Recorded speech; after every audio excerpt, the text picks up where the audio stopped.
Bom, a primeira coisa que o Trump fez é uma promessa que talvez é um assunto que não tenha muito eco para a gente no Brasil, que a gente não é muito preocupado com isso, mas foi um dos temas centrais aqui nos Estados Unidos, que foi o Trump decretando emergência nacional na fronteira dos Estados Unidos com o México, além de prometer enviar tropas das Forças Armadas e da Guarda Nacional para a região. Você já imaginou? Você é um coiote que tá querendo trazer gente pela fronteira do México, você encontra simplesmente o fucking US Army, né, na fronteira te impedindo de entrar. Imagina, né, o exército dos Estados Unidos, coisa absolutamente incrível. Ele também instruiu aos secretários de Defesa e Segurança Nacional, que são dois, né, Homeland Security e Defesa, o Defense, que construíssem barreiras físicas adicionais na fronteira, ou seja, é o muro do Trump, aquele que diziam que era mentira, que não ia fazer, é o muro do Trump. Ele reiniciou, e agora com o apoio do Congresso ele vai ter dinheiro para isso, iniciou a construção do muro que tinha sido parado pelo Biden.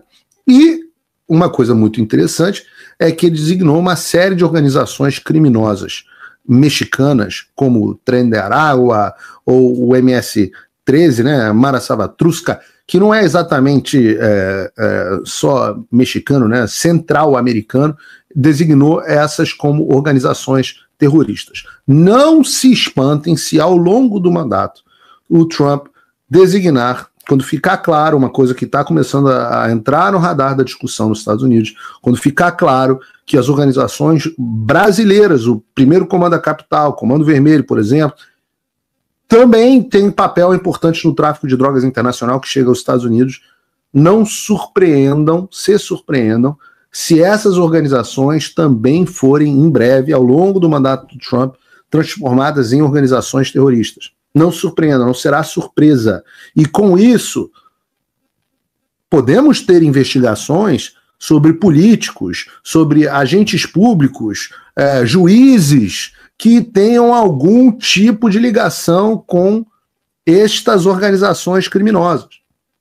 Sei lá, alguém que tenha advogado para uma organização criminosa, ou para uma empresa de lavagem de dinheiro, para essa organização criminosa e tal, e hoje esteja numa posição de juiz, ou tenha sido promotor, uma coisa do tipo, essas pessoas podem vir a ser investigadas. Tudo a gente vai falar muito sobre isso, sobre a construção, né? Eu sei que você não aguenta mais ouvir, eu pedi para você fazer o triplo C, curtir, comentar e compartilhar, mas eu peço porque 4 entre cada 10 pessoas sequer estão inscritas no canal e a maioria não ativa as notificações e nem curte o vídeo, e isso prejudica o nosso algoritmo. Então ajuda a gente aí. Obrigadão. A gente passa para um tópico que vai trazer repercussões jurídicas. Nós temos uma das ordens executivas que talvez seja uma das mais impactantes dos últimos tempos, que agora a diretiva do governo Trump é que os filhos de imigrantes ilegais que tenham nascido em território americano, imigrantes ilegais, não sejam mais considerados americanos. Então, isso se aplica a pessoas que estavam aqui nos Estados Unidos ilegalmente e cujo pai não seja um cidadão americano ou um residente permanente. Então, ilegalmente, né? Ilegalmente. Então, o impacto disso é tremendo. Hoje em dia, se uma pessoa nasce no território americano, para que seja considerada americana, já é automático. Isso é amplamente explorado por imigrantes ilegais que buscam permanecer aqui nos Estados Unidos, e no longo prazo talvez seja a ordem executiva mais impactante no Trump, mas eu pessoalmente, ela já começou a ser contestada, já foi contestada acho que por 18 ou 20 estados na Suprema Corte, e eu digo para vocês que essa vai ser um dos grandes casos do direito americano na história, e eu, pessoalmente, Paulo, eu não conversei com ninguém na Casa Branca ainda sobre isso, queria entender o racional deles, porque eu achei uma tremenda de uma cagada. Eu acho que a Constituição é absolutamente clara e o Trump vai perder, e ninguém quer ficar tendo derrota. Não vale a pena você comprar briga que você vai perder. Mas enfim, vamos ver isso para frente. Passando por compromisso do Trump em lutar contra as pautas globalistas, ele fez uma dobradinha de ordens executivas que vai prejudicar diretamente o interesse das elites globais. O Trump retirou os Estados Unidos da Organização Mundial de Saúde, aqueles bandidos que passaram o tempo inteiro ajudaram a trancar o mundo inteiro sob os aplausos, sob a chupação de saco das autoridades brasileiras, incluindo o governador Zema, incluindo o governador de São Paulo, na época, o Dória. Ai, meu Deus, a Organização Mundial de Saúde recomenda, né, nós abrirmos, os Estados Unidos e o Brasil, isso aconteceu aqui também, abriram mão da sua soberania, da capacidade de decretar as suas políticas de saúde pública para ficarem na mão de uma organização global que, claramente, a gente explorou isso profundamente no Paulo Figueiredo Show, tinha outros interesses em mente que não eram os interesses da população. Então, como os Estados Unidos são um dos grandes bancadores, patrocinadores da Organização Mundial de Saúde, o Trump virou e falou, tchau! E agora até o Milley está dizendo que talvez saia da Organização Mundial de Saúde. A saída foi a saída dos Acordos de Paris.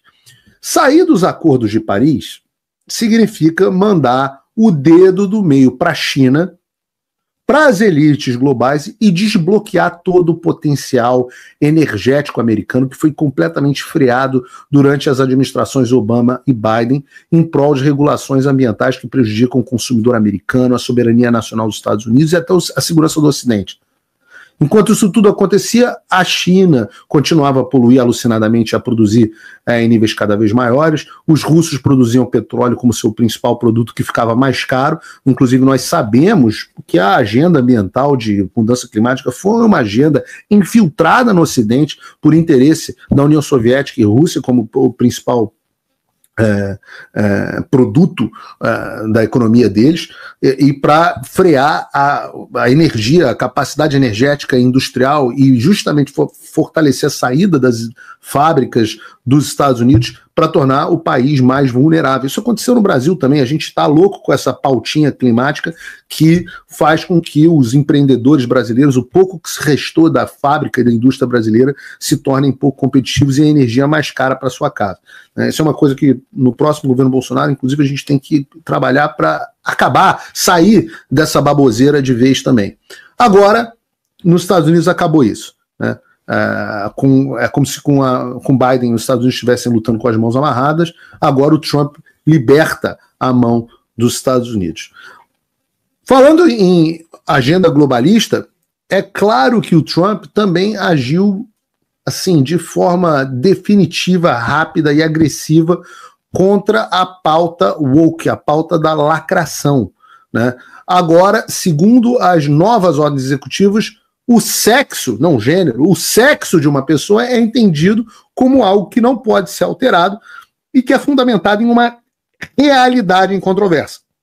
Então, basicamente, agora a posição atual do governo americano é aquela que eu tenho dito, e não só eu, mas todo cidadão que não esteja em estado de histeria ou outro tipo de distúrbio mental, que basicamente não tem mais essa história de que homem pode se sentir como mulher e ser tratado como mulher ou vice-versa. Agora, nos Estados Unidos existe sexo masculino, homem, e sexo feminino, mulher. E acabou, porra. E é assim. Ah, não, mas eu sou trans. Beleza. Então, aí é um pouco de você, cada um tem aí as suas preferências, etc. Não é disso que o governo está tratando. Você pode ser trans à vontade. Você é um homem que se identifica como trans e tá tudo certo. Tem umas muito bonitas, inclusive o Adriles é que gosta bastante. Mas é isso, né? Tem um cara no Instagram que fica, ô negão, essa trans aí é dentro. Aí vai da preferência de cada um. Se quiser ser trans, você só não é mulher. Você não vai disputar, esporte com mulher, você não vai ser identificado com mulher, você vai ser um homem que prefere ser trans. Sim, a gente sempre conviveu bem com a ideia do travesti ou o que quer que seja. Eu pessoalmente acho que vai de cada um, né? Ele também rescindiu uma ordem do Biden que permitia que justamente as trans servissem no exército. O que não significa ainda que eles estão banidos do serviço, mas simboliza pelo menos a direção que a administração vai tomar. Na pauta de fim da lacração, o Trump acabou com todos os programas do tal do DAY. O DAY não fui eu que dei. O DEI é sigla para diversidade, equidade e inclusão em inglês, Diversity, Equity e Inclusion. E ele acabou com essas iniciativas de diversidade, equidade e inclusão do governo federal. E o que era isso? Era que o governo preferia, em uma das grandes razões da tragédia climática, climática no sentido dos incêndios, né, na Califórnia, que não tem nada a ver com o raio laser que foi jogado do céu, tem a ver com isso, com essas políticas de DEI, que fazem que as contratações sejam feitas não mais por mérito e capacidade, mas porque a pessoa é trans, gay,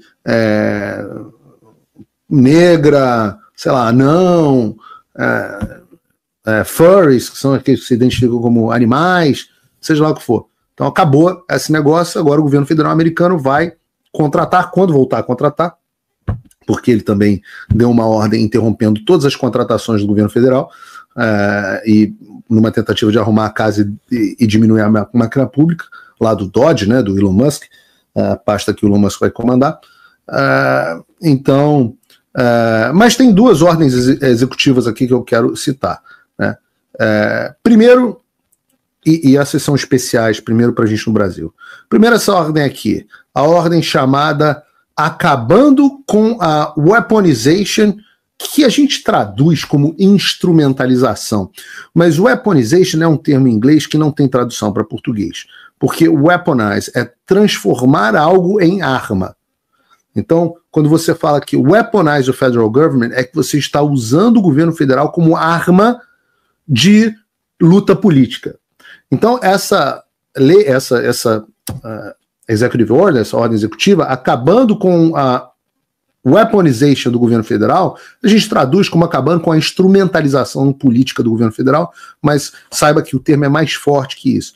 Então, ele, em resumo, ele institui o Attorney General, que aqui é ao mesmo tempo advogado-geral, ministro da Justiça e procurador-geral da República, e o diretor da Inteligência Nacional a revisarem todas as atividades do governo que nos últimos 4 anos foram usadas para identificar os casos que o governo foi utilizado para perseguir oponentes políticos em geral, o que inclui, nas palavras do Trump, pais protestando em reuniões escolares, americanos que criticaram as ações da administração Biden e qualquer americano que estivesse simplesmente fazendo uso dos seus direitos constitucionalmente protegidos. Por exemplo, né, discussões que estavam acontecendo na internet que geravam perseguições do FBI, ou soando familiar para vocês isso, não? Lembrem-se, eu falo para vocês do livro do Kash Patel, o Constantino até citou no 4x4 que nós fizemos juntos essa semana, ele citou também leu o livro, que chama Government Gangsters, Gangsters do Governo, justamente sobre esses gangsters que trabalham dentro do governo. Tipo, sei lá, se ligar para o Talhaferro e falar, use a sua criatividade para censurar a Revista Oeste. Isso é weaponization of the government. É quando o governo, que deveria ser o guardião da lei e da ordem, passa a ser um instrumento de perseguição política. E esta putaria nos Estados Unidos está acabando. Nunca chegou aos níveis que a gente tem no Brasil, mas está acabando nos Estados Unidos.